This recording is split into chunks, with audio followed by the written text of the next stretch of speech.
Hello বন্ধুরা, আপনারা কেমন আছেন? আশা করি আপনারা ভালোই আছেন। শীতের শুরুতে আমি একটি চিকেনের রেসিপি বানাচ্ছি। আশা করি সবার ভালোই লাগবে খেতে। রেসিপিটা বানাতে আমার লাগছে আদা বাটা, রসুন বাটা, পেঁয়াজ বাটা, চালমগজ পোস্ত একসাথে আমি বেটে নিয়েছি, দই, গোটা গোলমরিচ, তেজপাতা, পরিমাণ মতো নুন, চিনি, গোটা এলাচ।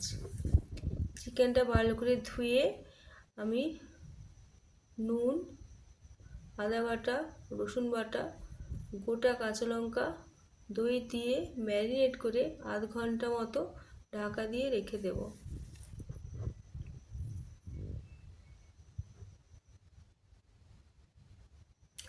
কড়াইতে অল্প একটু সাদা তেল দিয়েছি, ওর মধ্যে দিয়েছি গোটা গোলমরিচ কয়েকটা, তেজপাতা কয়েকটা, পেঁয়াজ বাটা, আদা বাটা,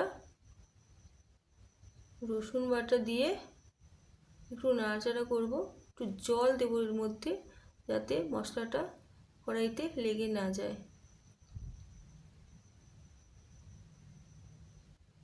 এবারে গোটা কাঁচা লঙ্কা দিলাম,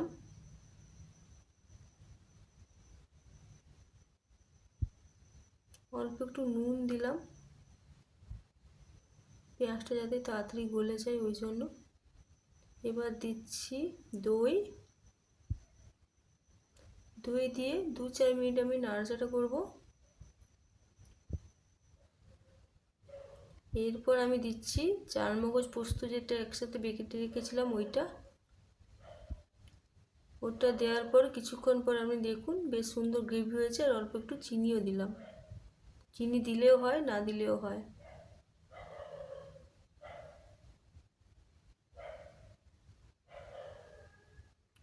এরপর আমি চিকেনটা দিয়ে কিছুক্ষণ ঢেকে রাখবো।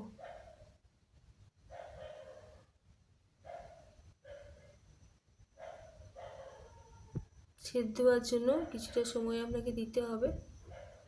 সেদ্ধ হবে, গ্রেভিটাও সুন্দর দেখতে লাগবে।